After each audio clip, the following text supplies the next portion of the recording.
தமிழகத்தில் தேர்தல் களம் சூடுபிடித்துள்ள நிலையில் திமுக சார்பில் போட்டியிடும் வேட்பாளர்கள் இன்று அறிவிக்கப்படக்கூடும் என எதிர்பார்க்கப்படுகிறது. இன்று காலை சென்னை அண்ணா அறிவாலயத்தில் முதல்வரும் திமுக தலைவருமான மு.க.ஸ்டாலின் வேட்பாளர்கள் பட்டியலை வெளியிட உள்ளதாக தகவல்கள் கிடைத்துள்ளன. நேற்றைய தினமே வேட்பாளர்கள் பட்டியல் வெளியாகும் என எதிர்பார்க்கப்பட்ட நிலையில் காங்கிரசுடனான பேச்சுவார்த்தையில் இழுபறி நீடித்ததால் நேற்று அறிவிப்பு வெளியிடப்படவில்லை என கூறப்படுகிறது.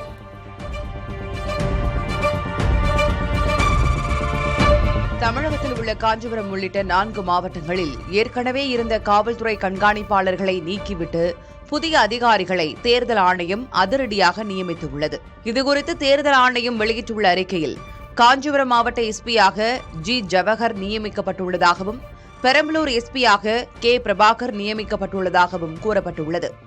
தஞ்சாவூர் எஸ்பியாக சுந்தரவதனமும் தென்காசி எஸ்பியாக மயில் வாகனனும் நியமிக்கப்பட்டிருப்பதாக குறிப்பிடப்பட்டுள்ளது. இந்த உத்தரவு உடனடியாக அமலுக்கு வருவதாகவும் ஏற்கனவே காஞ்சிபுரத்தில் எஸ்பியாக இருந்த சண்முகம், தஞ்சாவூரில் எஸ்பியாக இருந்த ராஜாராம், பெரம்பலூரில் எஸ்பியாக இருந்த அனிதா, தென்காசியில் எஸ்பியாக இருந்த ஜி.எஸ். மாதவன் ஆகியோர் எந்த ஒரு தேர்தல் பணியிலும் ஈடுபடுத்தக்கூடாது என்றும் தேர்தல் ஆணையம் உத்தரவிட்டுள்ளது. அமெரிக்காவின் மதிப்புமிக்க தேசிய புத்தக விமர்சகர்கள் வட்ட விருதுகள் அறிவிக்கப்பட்டுள்ளன. நோபல் பரிசு பெற்ற ஹாங்காங்கின் வி டு நாட் பாட் நாவல் சிறந்த புனைவுக்கான விருதை வென்றுள்ளது. மேலும் செயற்கை நுண்ணறிவு மற்றும் ஓபன் ஏஐ குறித்த கரின் ஹவ் எழுதிய புத்தகம் புனைவல்லாத பிரிவிலும், புகழ்பெற்ற இந்திய எழுத்தாளர் அருந்ததி ராயின் Mother Mary comes to me என்ற நினைவு குறிப்பு நூல் வாழ்க்கை வரலாற்று பிரிவிலும் விருதுகளை வென்றுள்ளன. 1974ஆம் ஆண்டு தொடங்கப்பட்ட இந்த அமைப்பு ஆண்டுதோறும் சிறந்த புத்தகங்களுக்கான விருதுகளை வழங்கி வருவது குறிப்பிடத்தக்கது. ஜம்மு காஷ்மீர் சட்டமன்றத்தில் ஈரான் மீதான தாக்குதலுக்கு எதிர்ப்பு தெரிவித்தும் காமேனி கொல்லப்பட்டதை கண்டித்தும் தேசிய மாநாட்டுக் கட்சி மற்றும் அதன் கூட்டணி கட்சி எம்எல்ஏக்கள் பதாகைகளை ஏந்தியபடி முழக்கமிட்டனர்.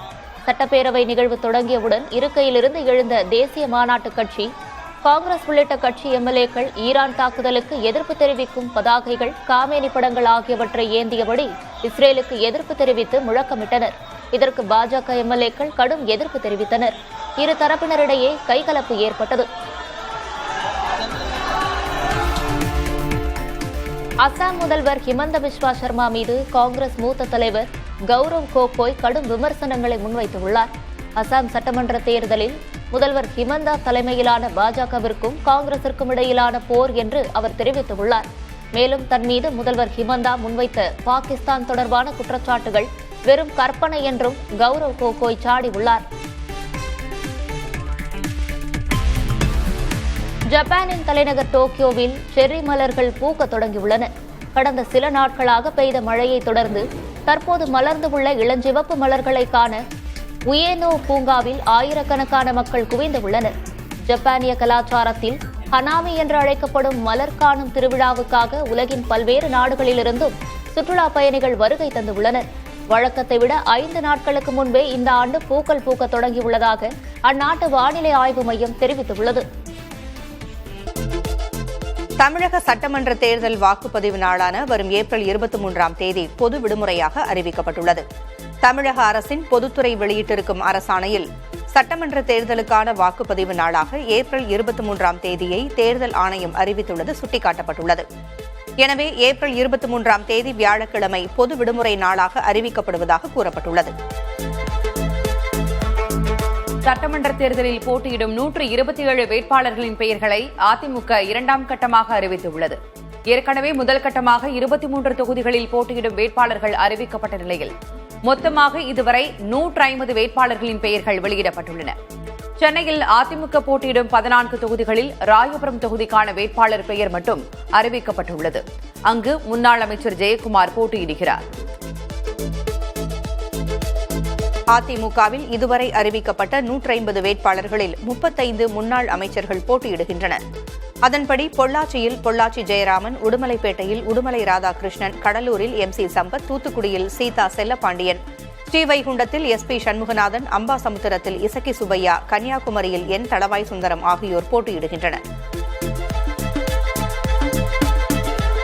அதிமுக சார்பாக ஏற்கனவே வெளியிடப்பட்ட வேட்பாளர்கள் பட்டியலில் 16 சட்டமன்ற உறுப்பினர்களுக்கு மீண்டும் வாய்ப்பு வழங்கப்பட்ட நிலையில் 2ஆம் கட்ட பட்டியலில் 30 சட்டமன்ற உறுப்பினர்களின் பெயர்கள் இடம்பெற்றுள்ளன. இதுவரை வெளியான 150 வேட்பாளர்களில் 46 சட்டமன்ற உறுப்பினர்கள் மீண்டும் களம் காண்கின்றனர். மரகதம் குமரவேல், சு ரவி, செந்தில்குமார், தமிழ்ச்செல்வம், அசோக்குமார், சம்பத்குமார், அர்ஜுனன் உள்ளிட்டோருக்கு மீண்டும் வாய்ப்பு வழங்கப்பட்டுள்ளது.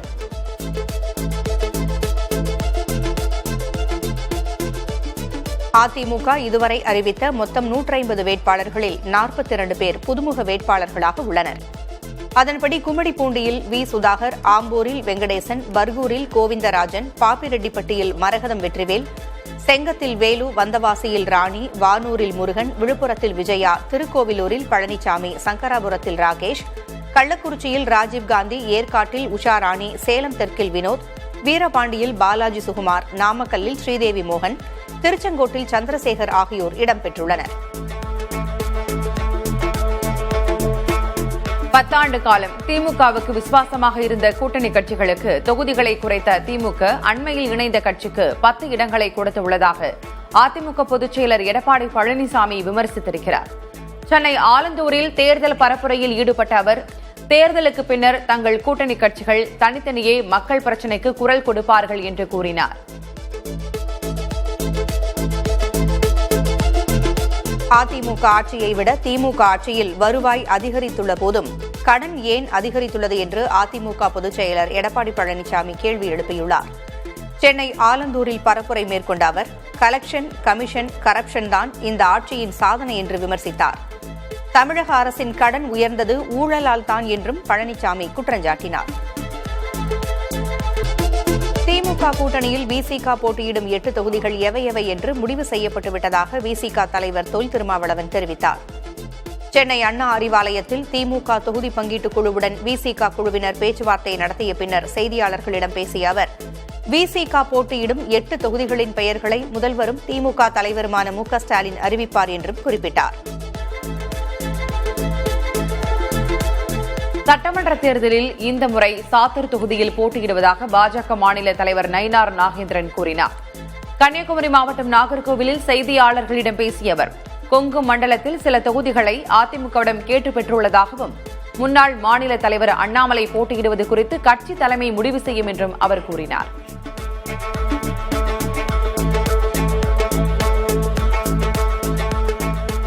தமிழ் மாநில காங்கிரஸ் கட்சி தலைவர் ஜி.கே. வாசன் தமது கட்சியின் வேட்பாளர்கள் பட்டியலையும் தேர்தல் அறிக்கையையும் வெளியிட்டார். ஒட்டன்சத்திரம் தொகுதியில் விடியல் சேகரும், ஈரோடு மேற்கு தொகுதியில் யுவராஜாவும் போட்டியிடுகின்றனர். ராணிப்பேட்டை தொகுதியில் கார்த்திகேயனும், கிள்ளியூர் தொகுதியில் நிவின் சைமனும், கும்பகோணம் தொகுதியில் அசோக்குமாரும் போட்டியிடுவதாக ஜி.கே. வாசன் அறிவித்தார்.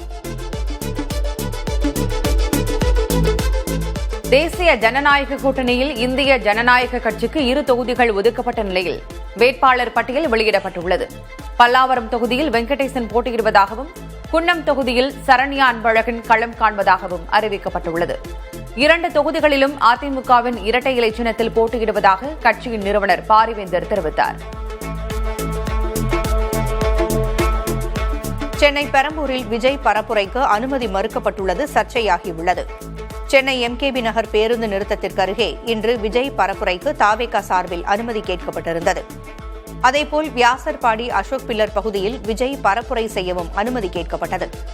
ஆனால் நெருக்கடியான இடம் என்பதால் அனுமதி மறுக்கப்பட்டது. தாவேகாவின் தேர்தல் பரப்புரைக்கு சென்னை மாநகர காவல்துறையும் அதிகாரிகள் சிலரும் இணைந்து முட்டுக்கட்டை போடுவதாக அக்கட்சி தலைவர் விஜய் குற்றம் சாட்டினார். இது தொடர்பாக விஜய் வெளியிட்ட எக்ஸ் பக்க பதிவில், பெரம்பூர் தொகுதியில் முல்லை நகர் சந்திப்பில் பிரச்சாரம் மேற்கொள்ள 2 தினங்களுக்கு முன்பே அனுமதி கோரப்பட்டதாகவும், ஆனால் அங்கு மாநகராட்சி சார்பில் பள்ளம் தோண்டப்பட்டு தடுப்புகள் அமைக்கப்பட்டிருப்பதாகவும் கூறினார். காவல்துறையின் ஆய்வின் அடிப்படையில் பெரம்பூர் தொகுதிக்கு உட்பட்ட முல்லை நகர் சந்திப்பில் 3000 பேர் திரள முடியாது என்பதால் தாவேகா தலைவர் விஜய் பரப்புரைக்கு அனுமதி மறுக்கப்பட்டதாக தேர்தல் நடத்தும் அலுவலர் கீதா தெரிவித்துள்ளார். அவர் வெளியிட்டிருக்கும் அறிக்கையில், தாவேகா தலைவர் விஜய் பெரம்பூர் தொகுதி முல்லை நகர் பகுதியில் 28ஆம் தேதி பரப்புரை மேற்கொள்ள உள்ள இடத்தில் எம்கேபி நகர் காவல் நிலைய ஆய்வாளர் ஆய்வு மேற்கொண்டதாக கூறப்பட்டுள்ளது. தாவேக வேட்பாளர் பட்டியல் நாளை வெளியிடப்படும் என்று அறிவிக்கப்பட்டுள்ளது. சட்டமன்ற தேர்தலில் 234 தொகுதிகளிலும் தனித்து களம் காணும் தாவேக வேட்பாளர் பட்டியலை இறுதி செய்துள்ளது. அதன்படி நாளை வேட்பாளர் பட்டியலை தாவேக அறிவிக்கிறது. சென்னை நுங்கம்பாக்கத்தில் உள்ள தனியார் விடுதியில் வேட்பாளர்கள் அறிமுக கூட்டம் நடக்கவுள்ளது. தமிழகத்தில் நடிகர் விஜயின் தமிழக வெற்றிக் கழகத்துடன் கூட்டணி அமைக்க பாஜக எந்த முயற்சியும் எடுக்கவில்லை என்று மத்திய உள்துறை அமைச்சர் அமித் ஷா தெளிவுபடுத்தியுள்ளார். தனியார் தொலைக்காட்சி ஒருங்கிணைந்த நிகழ்ச்சியில் பேசியபோது இதனை தெரிவித்த அமித் ஷா, தாவேகாவோடு இணைந்தால் அது பாஜகவின் வாக்கு வங்கியில் எதிர்மறை தாக்கத்தையே ஏற்படுத்தும் என்று கருதுவதாக தெரிவித்தார். தேர்தலில் தனித்து போட்டியிடப் போவதாக புதிய தமிழகம் கட்சித் தலைவர் கிருஷ்ணசாமி அறிவித்திருக்கிறார். இதுகுறித்து பேசிய அவர், புதிய தமிழகம் கட்சி வலுவாக உள்ள 120 தொகுதிகளில் 60 முதல் 70 தொகுதிகளில் போட்டியிடுவோம் என அறிவித்திருக்கிறார். புதிய தமிழகம் சார்பில் போட்டியிடும் வேட்பாளர்கள் பட்டியல் நாளை வெளியாகும் எனவும் தெரிவித்திருக்கிறார். கேவிக்குப்பம் தொகுதியில் இரட்டை இலை சின்னத்தில் போட்டியிட உள்ளதாக புரட்சி பாரதம் கட்சியின் தலைவர் பூவை ஜெகன்மூர்த்தி அறிவித்துள்ளார். சென்னையில் செய்தியாளர்களிடம் பேசிய அவர், கே பழனிசாமியின் சமாதானத்தை ஏற்பதாக தெரிவித்தார். தனிச்சின்னம் என்றால் தற்போது மக்களிடம் கொண்டு போய் சேர்க்க இயலாது என்பதால் இரட்டை இலை சின்னத்தில் போட்டியிடுவதாகவும் ஜெகன்மூர்த்தி தெரிவித்துள்ளார். தமிழகத்தில் உள்ள காஞ்சிபுரம் உள்ளிட்ட 4 மாவட்டங்களில் ஏற்கனவே இருந்த காவல்துறை கண்காணிப்பாளர்களை நீக்கிவிட்டு புதிய அதிகாரிகளை தேர்தல் ஆணையம் அதிரடியாக நியமித்துள்ளது. காஞ்சிபுரம் மாவட்ட எஸ்பியாக ஜி ஜவஹர் நியமிக்கப்பட்டுள்ளதாகவும் பெரம்பலூர் எஸ்பியாக கே பிரபாகர் நியமிக்கப்பட்டுள்ளதாகவும் கூறப்பட்டுள்ளது. தஞ்சாவூர் எஸ்பியாக சுந்தரவதனமும் தென்காசி எஸ்பியாக மயில் வாகனனும் நியமிக்கப்பட்டிருப்பதாக குறிப்பிடப்பட்டுள்ளது.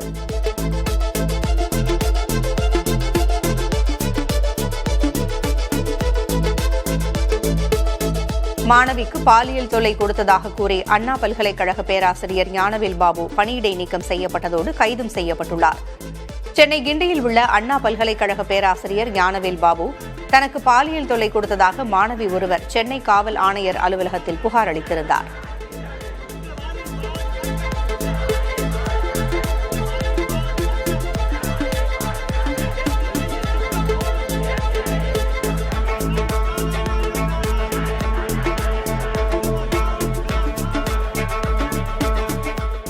தமிழகத்தில் 7 நாட்களுக்கு மேற்கு தொடர்ச்சி மலை மாவட்டங்களில் ஒரு சில இடங்களில் மழை பொழியக்கூடும் என வானிலை ஆய்வு மையம் தெரிவித்திருக்கிறது.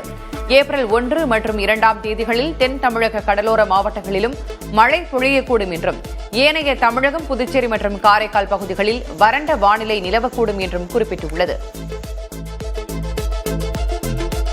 இந்தியாவில் பாராசிட்டமால் மற்றும் ஆன்டிபயாட்டிக் உள்ளிட்ட 900 அத்தியாவசிய மருந்துகளின் விலை ஏப்ரல் 1 முதல் உயர்கிறது. தேசிய மருந்து விலை நிர்ணய ஆணையத்தின் அறிவிப்பின்படி இந்த விலை உயர்வு சுமார் 0.65% இருக்கும். மருந்து தயாரிப்பிற்கான மூலப்பொருட்கள் மற்றும் பேக்கேஜிங் பொருட்களின் விலை அதிகரித்திருப்பதே இதற்கு காரணமாக கூறப்படுகிறது.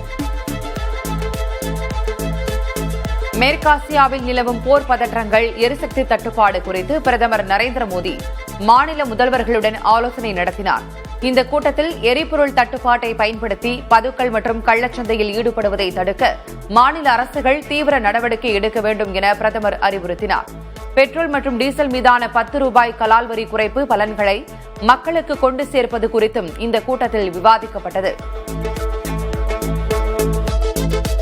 பெட்ரோல் மற்றும் டீசல் மீதான கலால் வரியை மத்திய அரசு 10 ரூபாய் வரை குறைத்துள்ளது. மேற்காசிய போர் பதற்றத்தால் சர்வதேச சந்தையில் கச்சா எண்ணெய் விலை உயர்ந்திருக்கும் நிலையில் இந்திய நுகர்வோரை பாதுகாக்க மத்திய அரசு இந்த நடவடிக்கையை எடுத்துள்ளது. இதன்படி நாடு முழுவதும் பெட்ரோல் மீதான கலால் வரி லிட்டருக்கு 13 ரூபாயிலிருந்து 3 ரூபாயாக குறைக்கப்பட்டுள்ளது.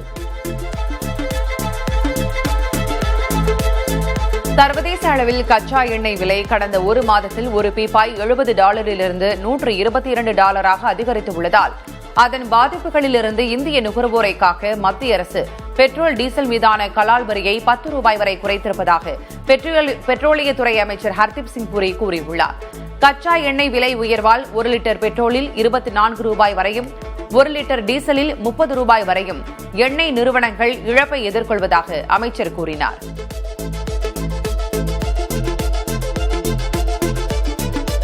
இந்தியாவில் பொது முடக்கம் அமல்படுத்தப்பட உள்ளதாக பரவும் செய்திகள் முற்றிலும் உண்மைக்கு புறம்பானவை என்று மத்திய அமைச்சர் ஹர்தீப் சிங் புரி தெரிவித்துள்ளார்.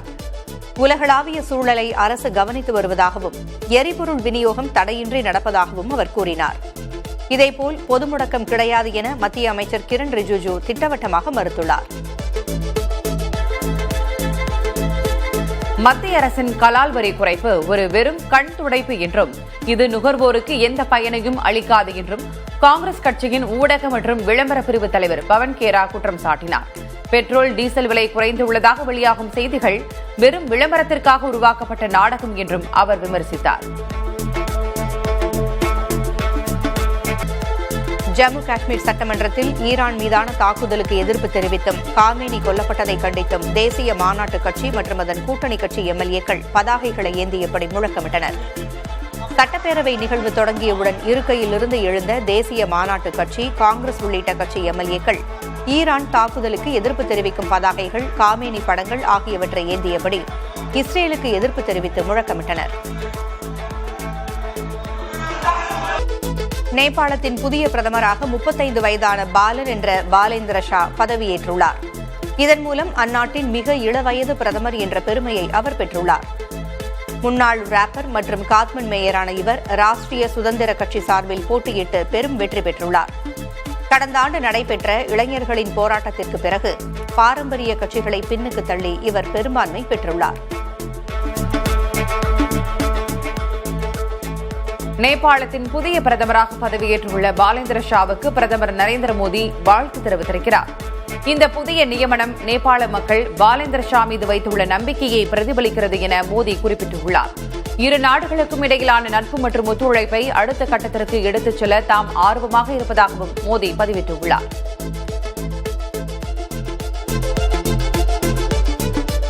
காங்கிரஸ் முன்னாள் தலைவர் சோனியா காந்தி உடல்நிலை முன்னேற்றம் அடைந்திருப்பதை அடுத்து 2 நாட்களுக்குள் அவர் வீடு திரும்புவார் என்று மருத்துவர்கள் தெரிவித்துள்ளனர்.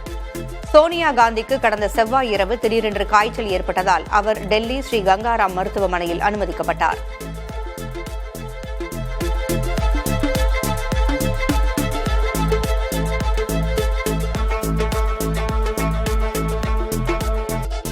அமெரிக்க சுதந்திரத்தின் 250வது ஆண்டை குறிக்கும் வகையில் அந்நாட்டு பணத்தாள்களில் அதிபர் டொனால்டு டிரம்பின் கையெழுத்து இடம்பெறவுள்ளதாக அந்நாட்டின் கருவூலத்துறை அறிவித்துள்ளது. அமெரிக்க வரலாற்றில் பதவியில் இருக்கும் அதிபர் ஒருவர் பணத்தாள்களில் கையெழுத்திடுவது இதுவே முதன்முறை.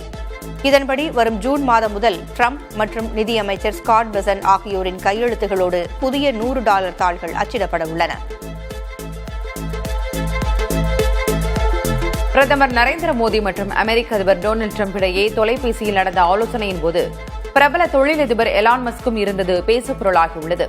இரு நாட்டு தலைவர்கள் இடையிலான உரையாடலின் போது தேசிய பாதுகாப்பு சார்ந்த விவகாரங்கள் குறித்து ஆலோசிக்கப்பட்டிருக்கும் என்பதால் அதில் ஒரு தனிநபர் பங்கேற்றிருப்பது சர்ச்சையை ஏற்படுத்தியுள்ளது. எனினும் இதுகுறித்த தகவலை இரு அரசுகளும் இதுவரை உறுதிப்படுத்தாமல் இருந்து வருகின்றன. சிங்கப்பூரை ஆசிய பசிபிக் பிராந்தியத்தின் முக்கிய தங்க வர்த்தக மையமாக மாற்ற அந்நாட்டு அரசு திட்டமிட்டுள்ளது.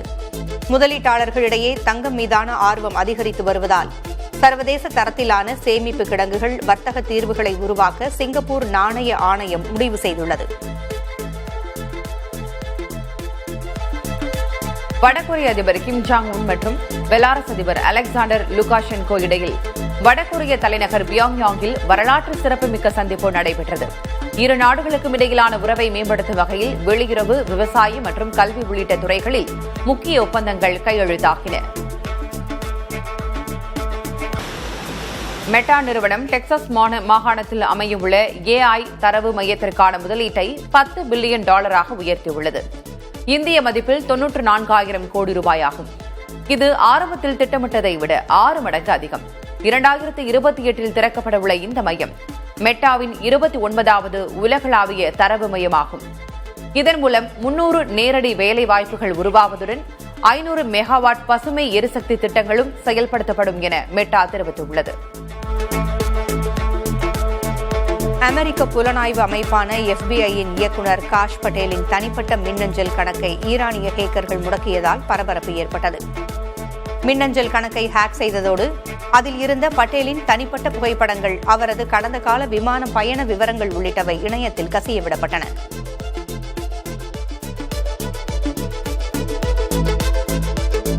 ஜப்பானின் தலைநகர் டோக்கியோவில் செர்ரி மலர்கள் பூக்க தொடங்கியுள்ளன. கடந்த சில நாட்களாக பெய்த மழையை தொடர்ந்து தற்போது மலர்ந்துள்ள இளஞ்சிவப்பு மலர்களை காண உயானா பூங்காவில் ஆயிரக்கணக்கான மக்கள் குவிந்துள்ளனர். ஜப்பானிய கலாச்சாரத்தில் ஹனாமி என்று அழைக்கப்படும் மலர் காணும் திருவிழாவுக்காக உலகின் பல்வேறு நாடுகளிலிருந்தும் சுற்றுலா பயணிகள் வருகை தந்துள்ளனர். அமெரிக்காவின் மதிப்புமிக்க தேசிய புத்தக விமர்சகர்கள் வட்ட விருதுகள் அறிவிக்கப்பட்டுள்ளன. நோபல் பரிசு பெற்ற ஹாங்காங்கின் வி டு நாட் பார்ட் நாவல் சிறந்த புனைவுக்கான விருதை வென்றுள்ளது. மேலும் செயற்கை நுண்ணறிவு மற்றும் ஓபன் ஏஐ குறித்த கரைன் ஹாவ் எழுதிய புத்தகம் புனைவல்லாத பிரிவிலும், புகழ்பெற்ற இந்திய எழுத்தாளர் அருந்ததி ராயின் Mother Mary comes to me என்ற நினைவு குறிப்பு நூல் வாழ்க்கை வரலாற்று பிரிவிலும் விருதுகளை வென்றுள்ளன. சர்வதேச ஒலிம்பிக் கமிட்டியின் புதிய பாலின பரிசோதனை கொள்கை கடும் விவாதங்களை எழுப்பியுள்ளது. பெண் வீராங்கனைகளுக்கான பிரிவில் திருநங்கைகள் மற்றும் இயற்கையாகவே அதிக டெஸ்டோன் ஹார்மோன் கொண்ட வீராங்கனைகள் பங்கேற்பதை கட்டுப்படுத்தும் நோக்கில் இந்த விதிகள் கொண்டுவரப்பட்டுள்ளன. பெண்கள் விளையாட்டின் தனித்தன்மையை பாதுகாக்க இது அவசியம் என ஒரு தரப்பினர் வரவேற்கின்றனர். ஆனால் இது திருநங்கைகளுக்கும் இளம் வீராங்கனைகளுக்கும் இழைக்கப்படும் அநீதி என்று மனித உரிமை ஆர்வலர்கள் குற்றம் சாட்டுகின்றனர். அதிமுக கூட்டணி 2021 தேர்தலிலும் டபுள் என்ஜினாகவே போட்டியிட்டது என்றும் 10 ஆண்டு கால அதிமுக ஆட்சியின் அவலம் காரணமாகவே மக்கள் அவர்களை நிராகரித்தார்கள் என்றும் திமுக சட்டமன்ற உறுப்பினர் எழிலன் கூறினார். மக்கள் ஏற்கனவே 2011 2021 வரைக்கும் அதிமுக ஆட்சியோட அவலங்களை பார்த்து தான் அவங்கள அப்புறப்படுத்தினாங்க. அவங்க டபுள் என்ஜினா முன்னாடியே நின்னாங்க. 2021 தேர்தல் டபுள் என்ஜினா நின்னாங்க. மக்கள் தமிழ்நாட்டை பொறுத்த வரைக்கும் எப்போதும் அந்த திராவிடன் என்ஜின் தான், திராவிட என்ஜின் தான். டபுள் என்ஜின் ட்ரிபிள் என்ஜின் கதையெல்லாம் இல்லை. முக்கியமாக இன்னைக்கு பார்த்தீங்கன்னா பல்வேறு முன்னுக்கு பிறனா உள்ள ஸ்டேட்மெண்ட்ஸ் தான் இருக்கு. உங்களுக்கு தெரியும் 2019 நாடாளுமன்ற தேர்தலிருந்து தொடங்கி கிட்டத்தட்ட ஒரு 10 தேர்தலுக்கு மேலே எடப்பாடி அவர்கள் தோல்வியை தழுவியிருக்காரு. ஏன்னா அவர் மக்கள் கிட்ட சொல்றது ஒன்றும் செய்யறது ஒன்றா இருக்கு. திருமணமான ஒரு ஆண் 18 வயதை கடந்த ஒரு பெண் ஒருவரோடு பரஸ்பர சம்மதத்துடன் கூடிய உறவில் இருப்பது சட்டப்படி குற்றமல்ல என்று அலகாபாத் உயர்நீதிமன்றம் தெரிவித்துள்ளது. ஏற்கனவே திருமணமான நபர் தங்களது மகளை கட்டாயப்படுத்தி 2வது திருமணம் செய்து கொள்ள முயல்வதாக சம்பந்தப்பட்ட பெண்ணின் பெற்றோர் ராஜஸ்தான் மாநில காவல்துறையில் புகார் அளித்திருந்தனர். பெண்ணின் குடும்பத்தினரிடமிருந்து தங்களுக்கு பாதுகாப்பு கோரி லிவ் இன் உறவில் இருந்த இணையர் அலகாபாத் நீதிமன்றத்தை நாடியிருந்தனர். தாங்கள் ஆணவ கொலை செய்யப்பட வாய்ப்பிருப்பதாக அச்சம் தெரிவித்திருந்தனர். இந்த வழக்கில் தீர்ப்பு வழங்கிய நீதிபதிகள் மனுதாரர்களுக்கு பாதுகாப்பு வழங்குமாறு காவல்துறைக்கு உத்தரவிட்டுள்ளனர். சமூக ஒழுக்க நெறிகளும் சட்டமும் பிரித்து பார்க்கப்பட வேண்டும் என்றும், சட்டப்படி குற்றம் நடக்காத போது சமூக கருத்துகள் மற்றும் அறநெறிகளின் அடிப்படையில் நீதிமன்றம் முடிவெடுக்க முடியாது என்றும் நீதிபதிகள் கூறினர். சர்வதேச ஒலிம்பிக் கமிட்டியின் புதிய பாலின பரிசோதனை கொள்கை கடும் விவாதங்களை எழுப்பியுள்ளது. பெண் வீராங்கனைகளுக்கான பிரிவில் திருநங்கைகள் மற்றும் இயற்கையாகவே அதிக டெஸ்டோஸ்டெரான் ஹார்மோன் கொண்ட வீராங்கனைகள் பங்கேற்பதை கட்டுப்படுத்தும் நோக்கில் இந்த விதிகள் கொண்டுவரப்பட்டுள்ளன. பெண்கள் விளையாட்டின் தனித்தன்மையை பாதுகாக்க இது அவசியம் என ஒரு தரப்பினர் வரவேற்கின்றனர். ஆனால் இது திருநங்கைகளுக்கும் இளம் வீராங்கனைகளுக்கும் இழைக்கப்படும் அநீதி என்றும், அவர்களை பாகுபாட்டோடு நடத்துவதாகவும் மனித உரிமை ஆர்வலர்கள் குற்றஞ்சாட்டுகின்றனர். பெங்களூருவில் குடிநீர் தட்டுப்பாட்டை போக்க இன்னும் 2 ஆண்டுகளில் மேகதாது அணை திட்டத்திற்கு பூமி பூஜை நடக்கும் என கர்நாடக துணை முதல்வர் டி.கே. சிவக்குமார் நம்பிக்கை தெரிவித்துள்ளார்.